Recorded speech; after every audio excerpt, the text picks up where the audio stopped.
Good morning. It's a great pleasure to have Javier De Leon with us in this webinar. And Javier De Leon is a Master of Public Policy candidate at the University of Maryland's School of Public Policy. He worked 4 years at the SanDiego Regional Economic Development Corporation, a privately funded nonprofit focus maximizing the region's economic prosperity and global competitiveness. And Javier's, first of all, is a great friend of ours. Javier has worked with us. Was a former consultant of GO Associados. Knows Brazil very well. He understands the peculiarities and complexities of our society and country, and he's very familiar with the major challenges that the country has, and is therefore a person who can develop a very interesting research regarding Brazil in regarding trade and investment in Brazil, and understanding the geoeconomic competition between the United States and China in the region, which is one of the most interesting topics that we should discuss at the moment. And we have the honor and the pleasure of having with us Professor Paul Brown. Thank you very much, Professor. Professor Paul Brown is the director of the Civic Innovation Center and associate clinical professor at the University of Maryland School of Public Policy. His work focuses on building SPP's programs in civic innovation and multi-sector collaborative governance. Professor, thank you so much for your time. It's a great pleasure for us to have you, and we'll have some opening, keynote presentation with Javier. So in the next 30 minutes or so, and then we go to some comments from Rafael Oliveira, who is our consultant and responsible for the projects of our firm, and then we'll have some comments from Professor Paul Brown and questions and answers. Javier De Leon, the floor is yours. Thank you so much. Great pleasure to have you with us. Thank you very much, Jesner. I really appreciate it, and thanks again for everybody that is tuning in today. And so, as you mentioned, Jesner, of course, a lot of my research for this project is focusing on trade and investment in Brazil, and specifically understanding, of course, competition between the United States and China in an era of great power competition. So in terms of what we'll cover today, we'll begin with an introduction, going over the project itself with the problem statement and the methodology, before providing, of course, some background on this issue, and then diving into these three core pillars of trade, investment, and soft power, and then round things off with some scenarios for Brazil and some concluding points. Beginning with the project itself, as Jesner mentioned, I'm a graduate student at the University of Maryland School of Public Policy.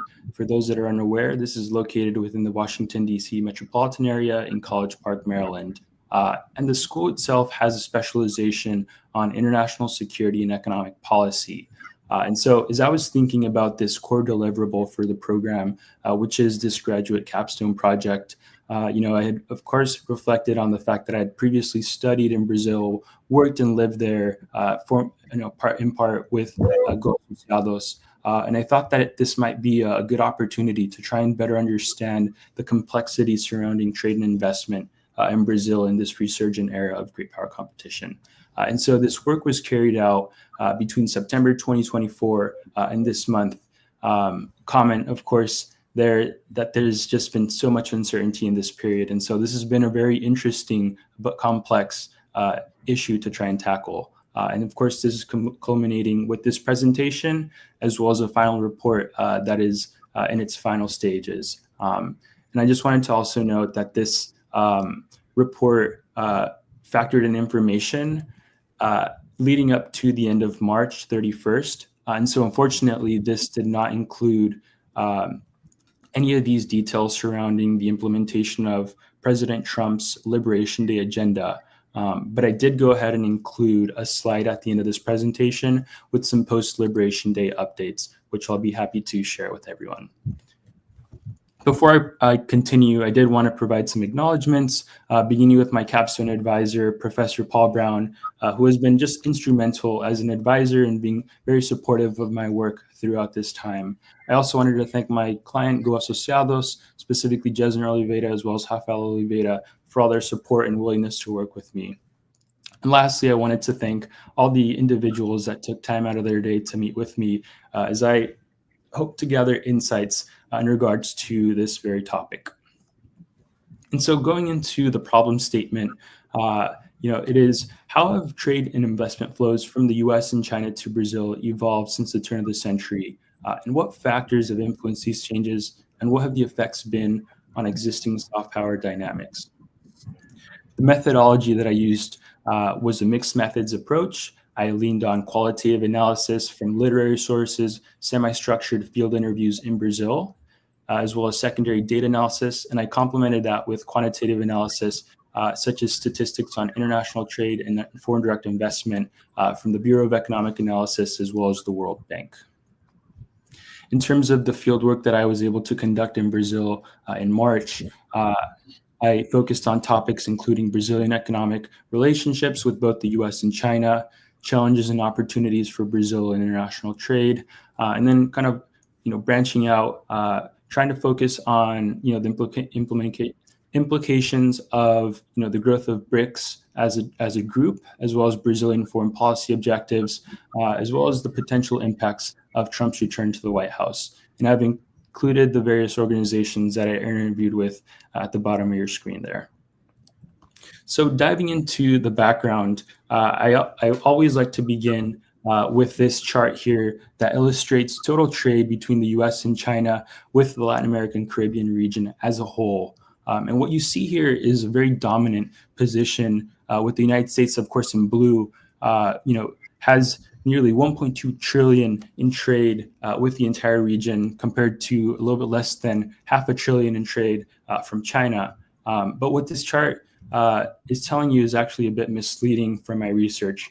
And that is because what you see here on the right-hand part of your screen is the breakdown of that US trade. And the 3/4 of that trade is actually with Mexico, in large part because of its proximity to the US, as well as the free trade agreement, USMCA, previously known as NAFTA. And so, in the light blue, you actually have the small sliver, which is less than 1/4 of that total breakdown of trade, comprising South American trade. And so, what you have here is total trade, in particular with Brazil, coming from the US and China, which tells a completely different story.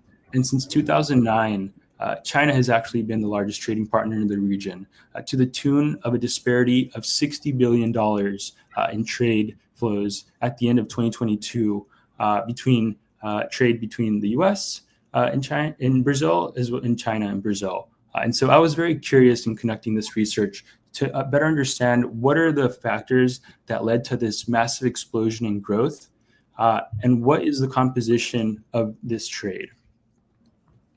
And so I could point to 3 main factors that led to this, very dramatic shift in strategy coming from China. So in 2001, China actually joined the World Trade Organization, or WTO, began to pursue an export-led growth model.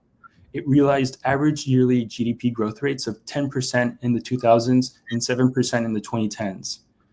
And crucially, in the 2010s, Chinese officials began to coin this One Belt, One Road framework, trying to, begin to globalize and also really kind of pursue this export-led growth model.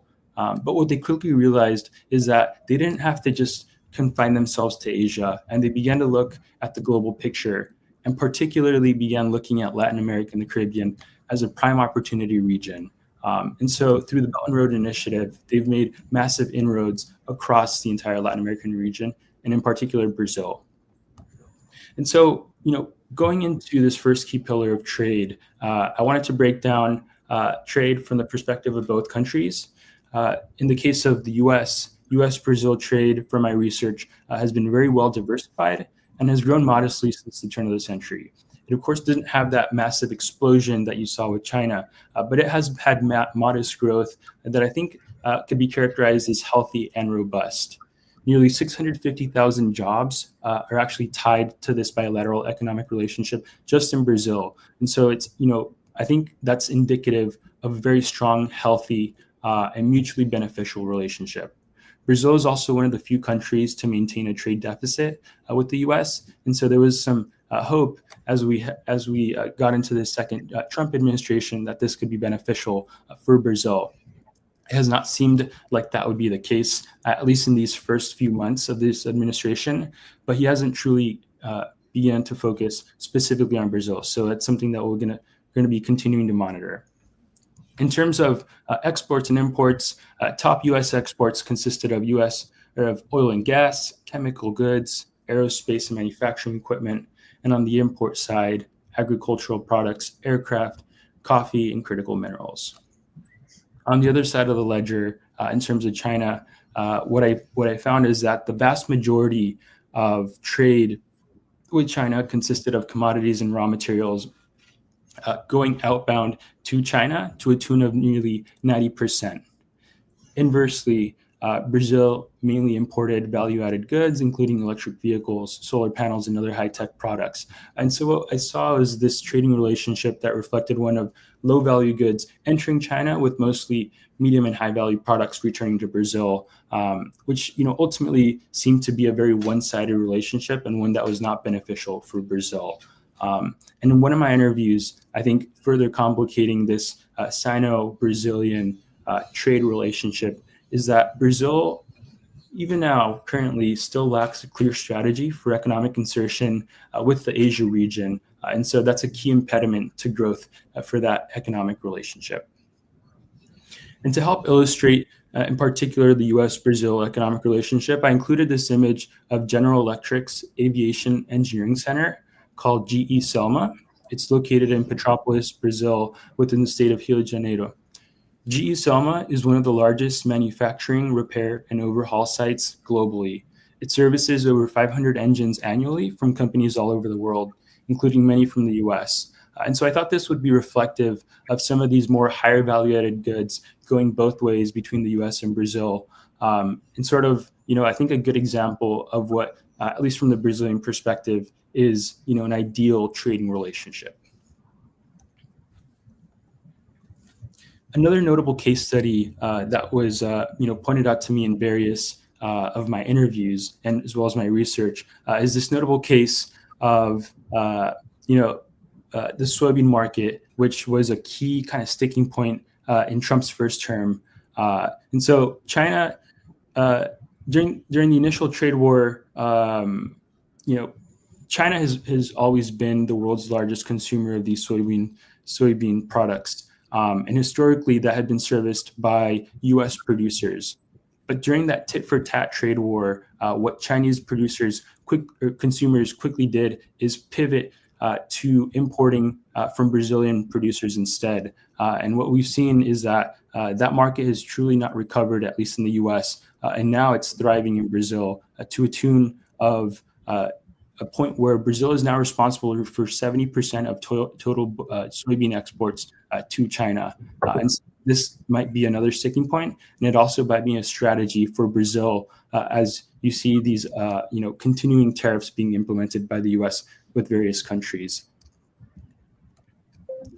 So moving on to investment, the U.S. remains the largest source of foreign direct investment into Brazil, with the bulk of those investments in higher value-added categories such as financial services, advanced manufacturing, and telecommunications, to name a few. And something that was also mentioned in the interview is that, from the Brazilian perspective, China has never asked Brazil anything about the US, and Brazil is just doing what's best for Brazil in terms of pursuing its own investment attraction strategy. From the Chinese perspective, Chinese FDI into Brazil coincided with its boom in bilateral trade in the early 2000s and has been a top source for investment within Latin America and the Caribbean. The majority of this FDI has been historically directed toward extractive industries to help facilitate this rapid industrialization taking place back in China. But more recently, what I saw is that China has pivoted from exporting products such as electric vehicles and solar panels to making strategic investments in those categories domestically in Brazil to try and skirt trade barriers such as tariffs, but also to try and make more strategic investments, I think in alignment with what Brazilian policymakers have been advocating for. And so, what I have here is, I think, a very notable example of a more recent Chinese investment. And so Chinese EV automaker BYD a couple years ago announced a strategic investment for this EV production facility in the northeastern state of Bahia, where historically this had been actually a Ford manufacturing facility that shuttered in the years following the pandemic. The street where this facility is located still bears the name of Henry Ford, the founder of Ford Automotive Company. And so from the US perspective, it's been a total blunder from a PR standpoint because you have this Chinese EV facility still bearing the name of Henry Ford. But I think it's reflective of these shifting dynamics in the region and something that should, of course, be of note for policymakers in Washington. Moving on to soft power, the US and Brazil continue to maintain strong relations and actually celebrated 200 years of diplomatic relations in 2024. And I think that's reflective of Brazil's continued aversion to Belt and Road Initiative membership. From the Brazilian perspective, it's reaped a lot of the benefits associated with the Belt and Road Initiative, and it hasn't found the necessity to join something that could further antagonize this strong relationship it has historically had with the United States. Another notable key point that stood out to me in my research is that 2.1 million Brazilians live in the US, which is more than the next 9 countries combined. Compared to less than 10,000 that currently live in China. And I think so, as we think about soft power and influence, I think that's a very important point that I think lends itself to the fact that, there's a very resilient, tie between the US and Brazil, at least from the local perspective, that I think will, take a lot to change, but that's not to say it can't. Moving on to China, Brazil now houses the most Confucius institutes within the Latin American Caribbean region in 12, and that's nearly a quarter of all these institutes across the region. Furthermore, Brazil and China signed 37 agreements in a 2024 state visit by Xi Jinping in areas including culture, trade, and investment. And so I think, what you continue to see is, very strategic visits and engagements from Brazilian officials with both the US and China to try and continue to, reap the benefits of these strong relations with both sides and not trying to do anything to antagonize either in one particular way. But something that stood out to me is that, even though there has been this massive growth from the Chinese perspective, from an economic level, it has thus far not affected attitudes toward China. And I here have listed some, perspectives from my various interviews, things that I think were notable that I can comment on. Beginning with strategic non-alignment status, this was something that came up time and time again, that, former Brazilian diplomats, former government officials really kind of wanted to stress, and that's that Brazil really prides itself on this status of being a strategic non-alignment actor. It wants to continue to, play the role of, a middleman that wants to, curry strong relations with all nations, especially in this resurgent era of great power competition. And so that I think lends itself to these other points.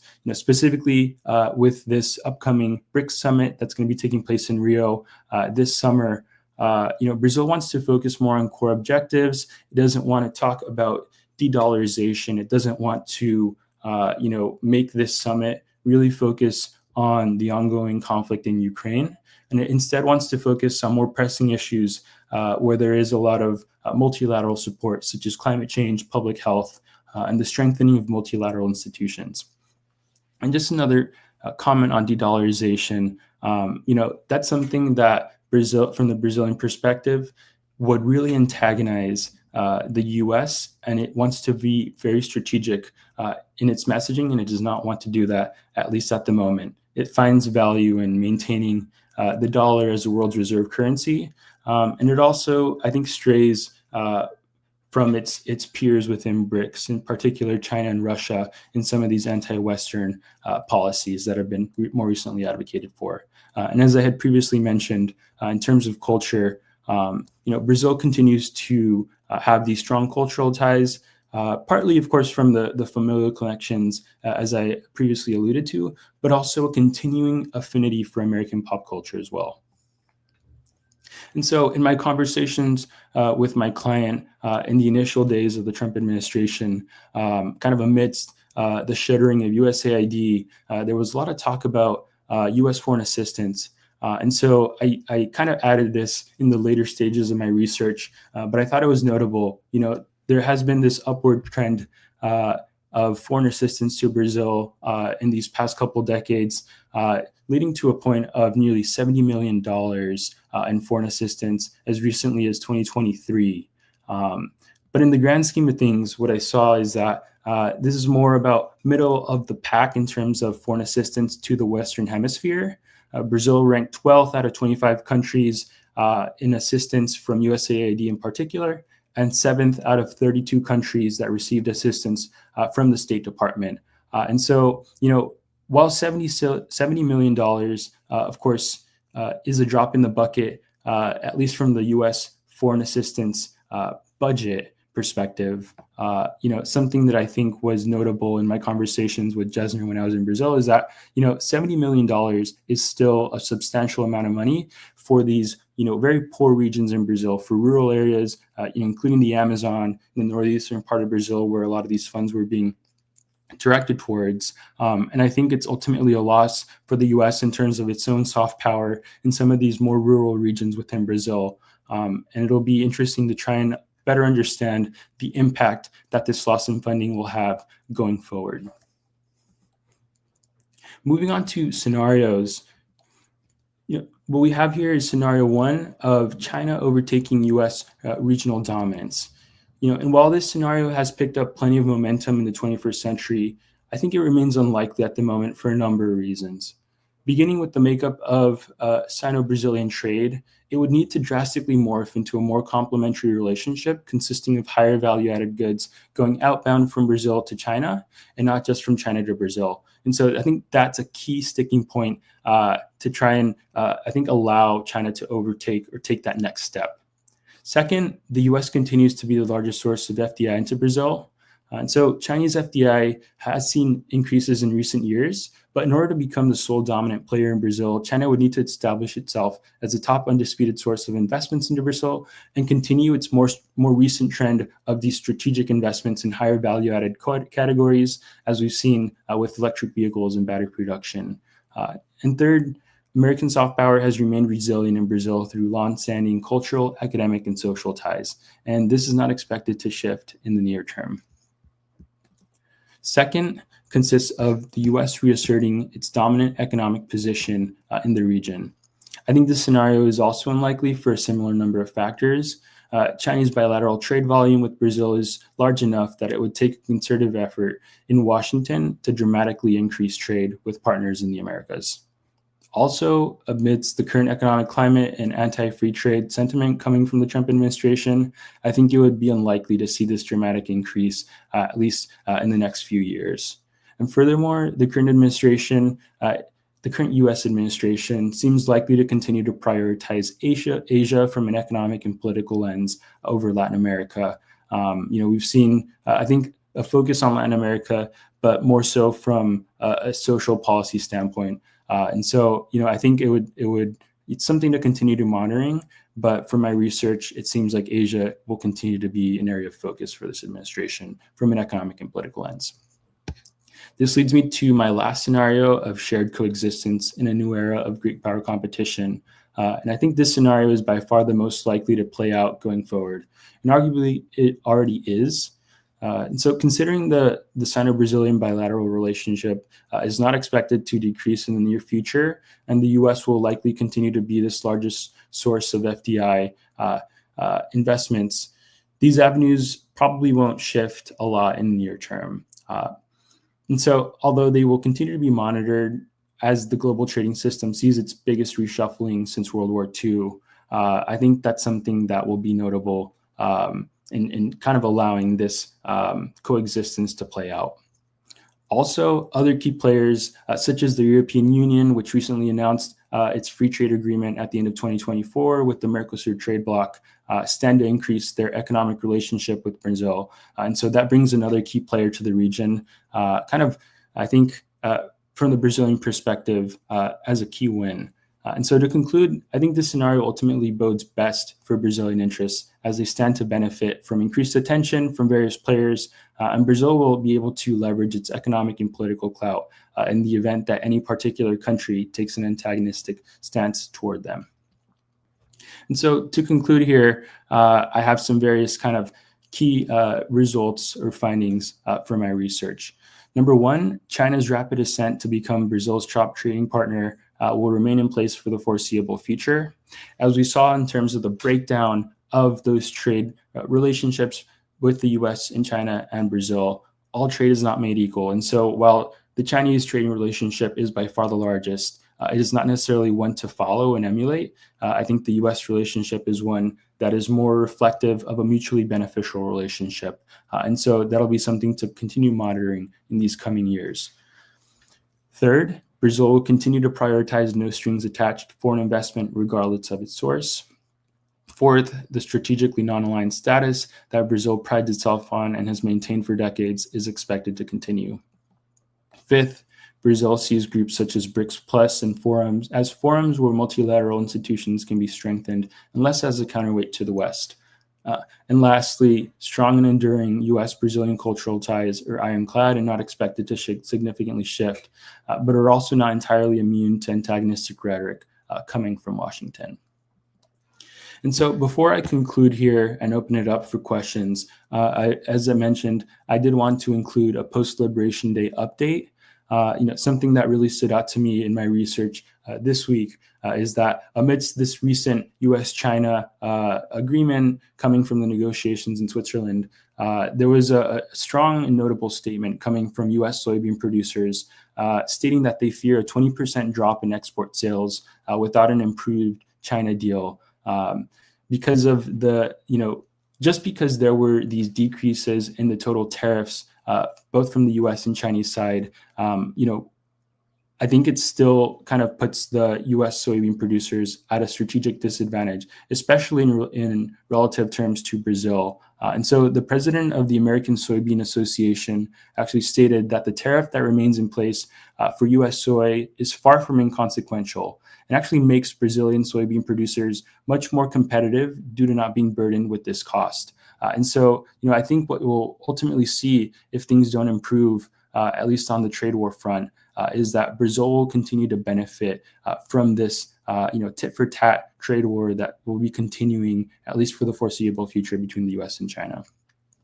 These second and third points allude to this most recent visit that took place this week, where Brazilian President Lula da Silva was in China as part of this Community of Latin American Caribbean States, or CELAC, summit being held there. China has been very, I think, opportunistic, to say the least, in announcing a new $9 billion credit line and intentions for new infrastructure investments across the Latin American Caribbean region.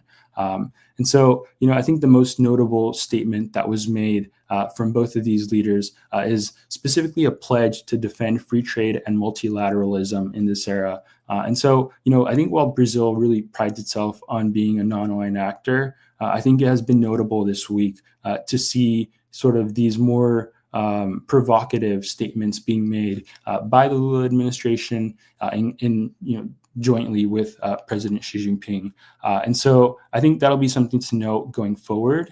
And I'll conclude there, but really wanted to thank you all and open it up for questions. Thanks again.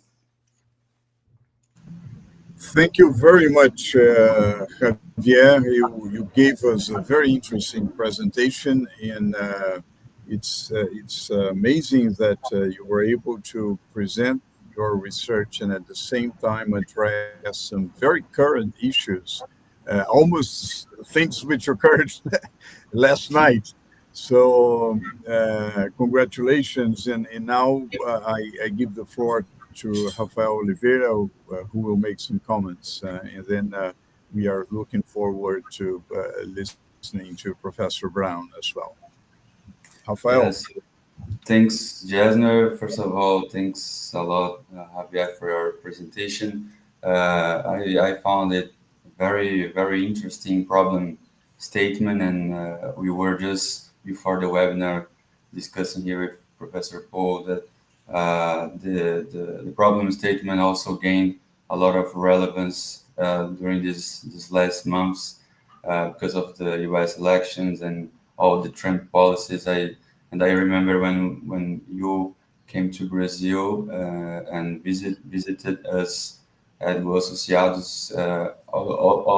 We were in the middle of a lot of Trump new announcements. So it was a pleasure to be part of this research, and I'm glad to have you here and follow you through this journey in times of deglobalization, right? So I have two main remarks to make, both of them related to trade, since it's a topic that we work a lot here at GO Associados, and actually one comment and then a question.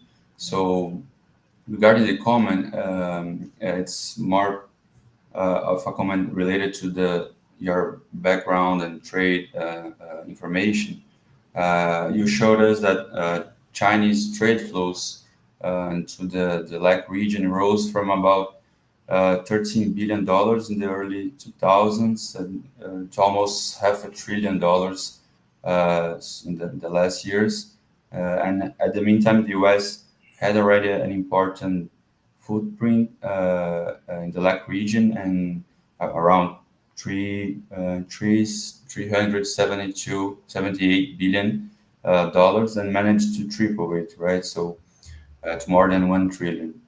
So that's that we can see in this graph that China is gaining a lot of influence in terms of trade, but still below the US. However, as you showed us, Mexico responds to almost two-thirds of this trade flow. So I think would be nice, would be interesting to see a breakdown of those trade flows through time for at least the main LAC countries in the region. So in order to us better understand if maybe the scenario is actually China has already gained a lot of importance, is the leading partner of most of the countries in the region, not just Brazil. But you mentioned that in Mexico it's the main important partner.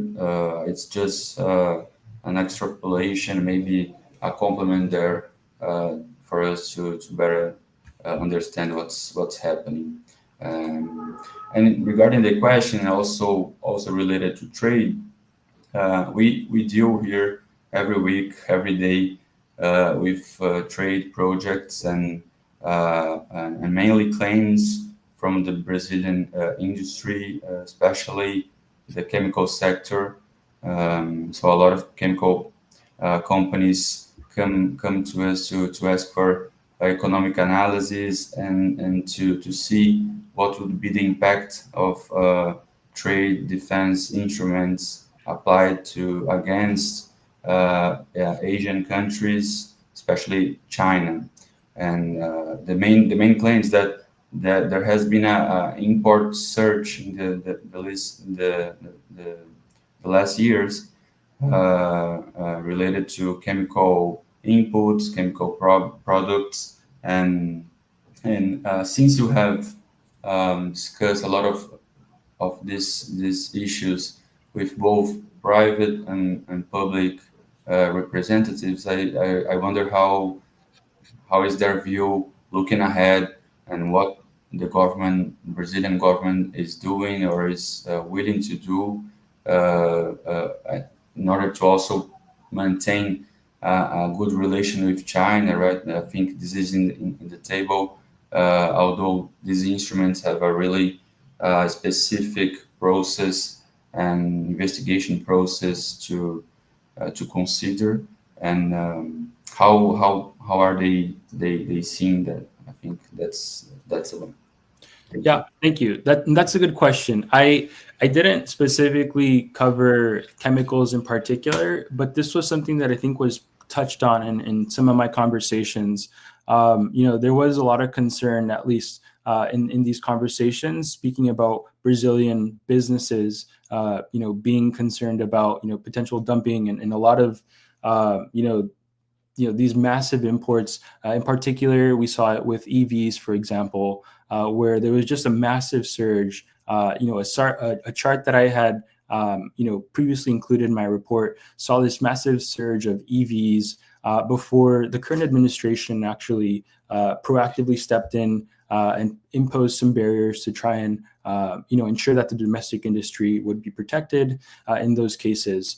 I think something that's also notable in one of my conversations with the former government official is that, there was a lot of talk about, at least from the Brazilian government perspective, trying to be proactive in actually opening borders, but also being mindful of being, protectionist in more, I think, sensitive areas. So I think that's the right approach.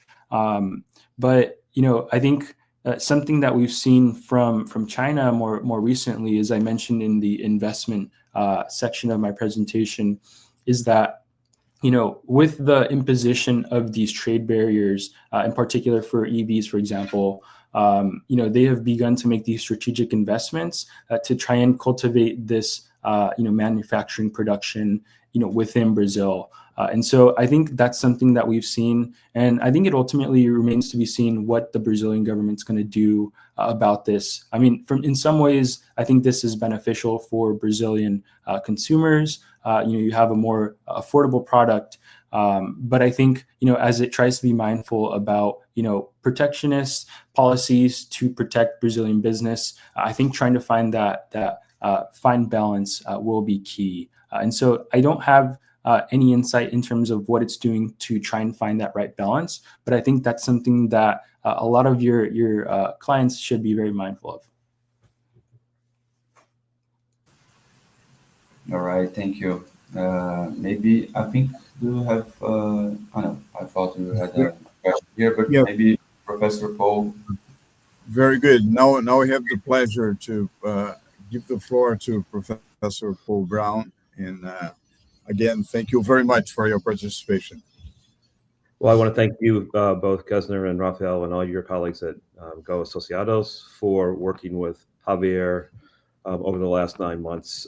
As we were talking before the webinar began, we asked our students back in late summer of 2024 to identify a public policy problem of interest to them, and in contact and work with a potential client on a set of research questions, and then develop a scope of work, and then literature review, methodology, findings, et cetera, that take place over a course of 9 months.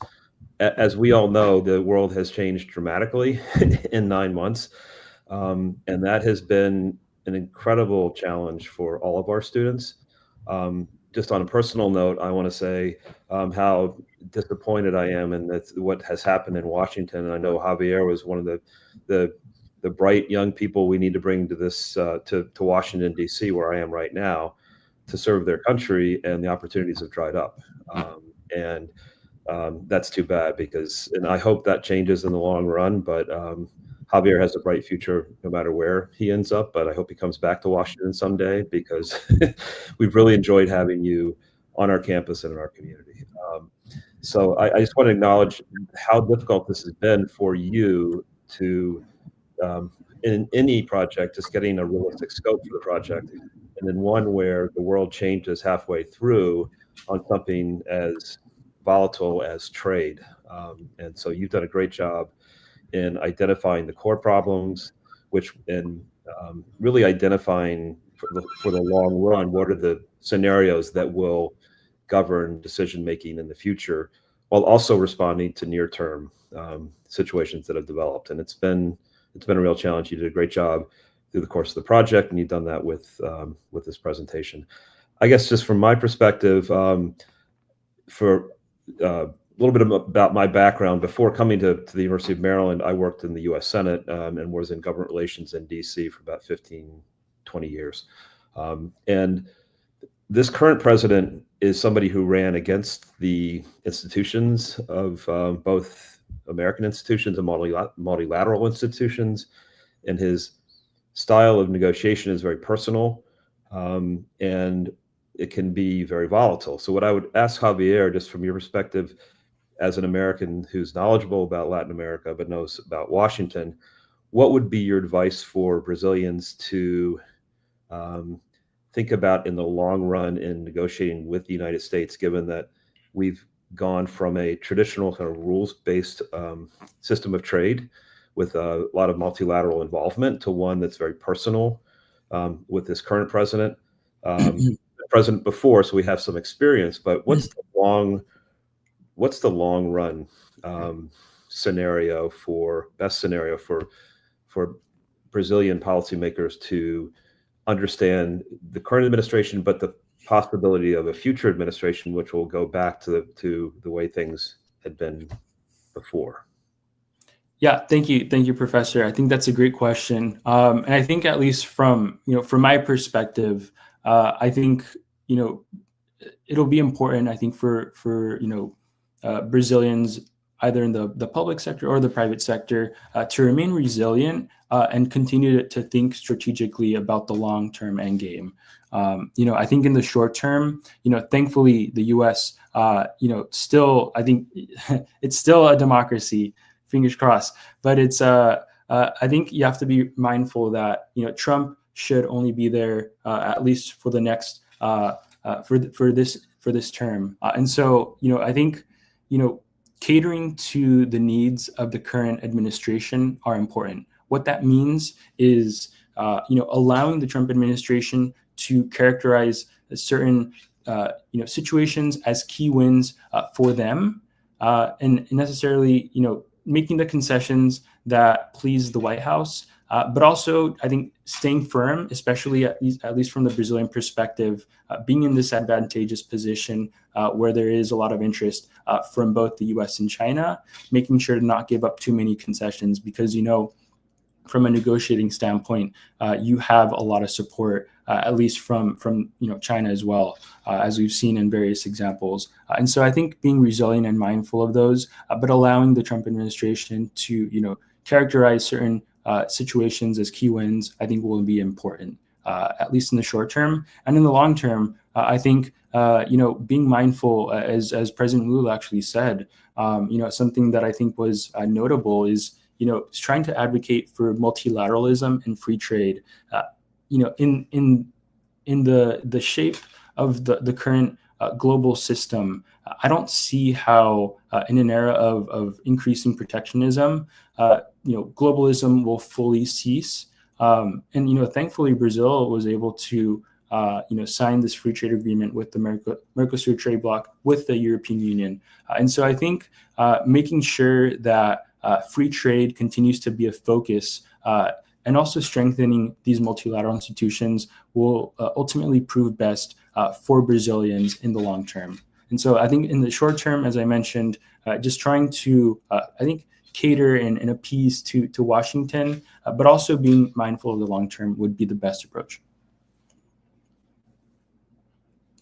Okay, very good. Very good points. I ask Rafael if there are questions received that could be addressed by our keynote speaker as well as Professor Brown.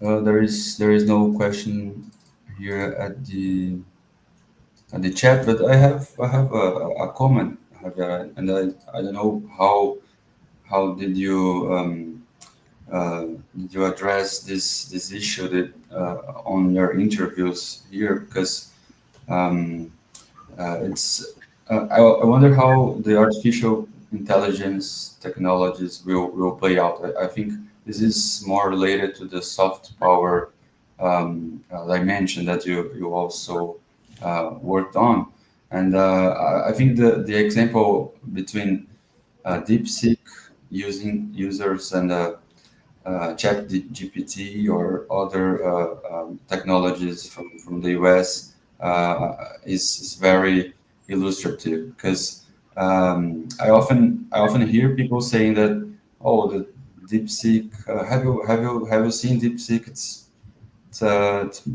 cheaper and it's for free. It's much better than Chat GPT and other technologies.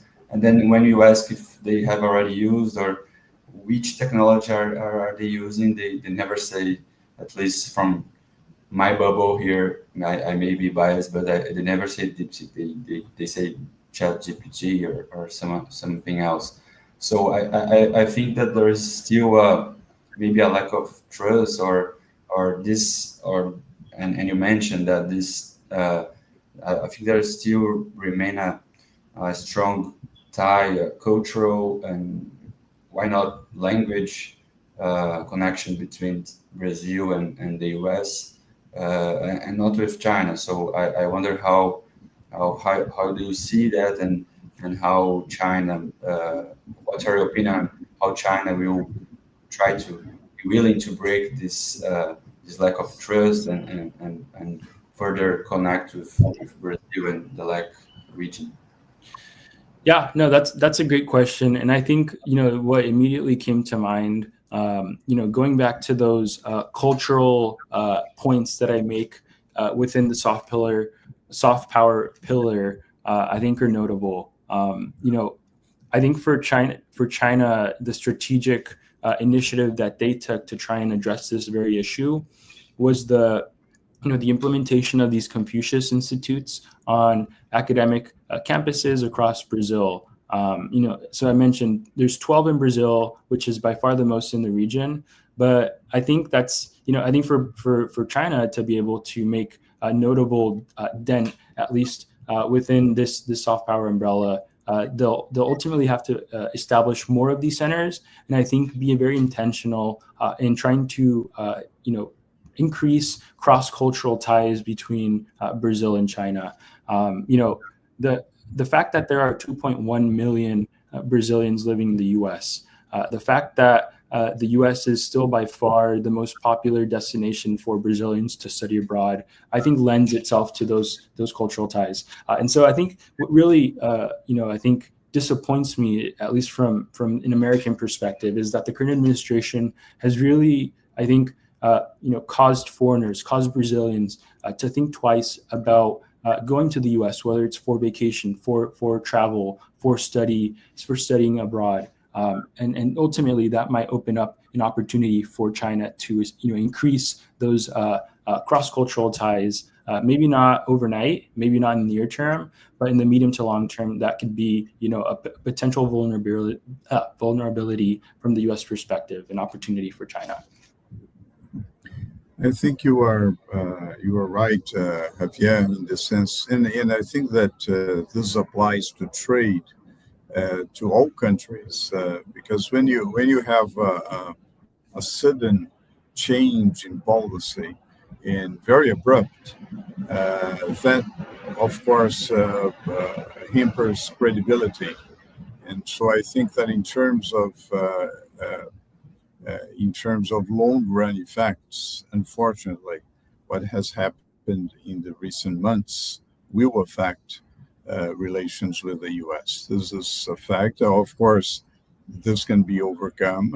In fact, the history of the United States is useful in the sense that, respecting rules, building up credibility is something that are important values in the U.S. So that I think the rest of the world will resort to those principles in order to regain confidence in the U.S. But this is what we are facing at the moment, and I think that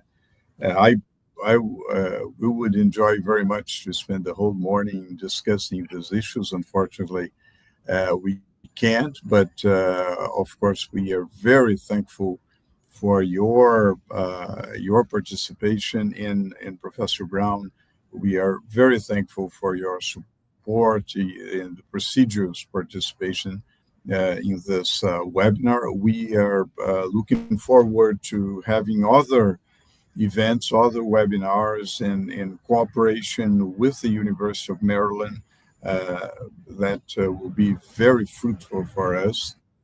And of course, we'll continue to have the privilege of having the friendship and the cooperation with Javier De Leon, who is our great friend and also a great collaborator in our works. Thank you very much. Thank you, Rafael, for proposing this webinar and also bringing questions. Thank you so much, and we shall see each other very soon. Bye-bye. Well, yeah. Thank you.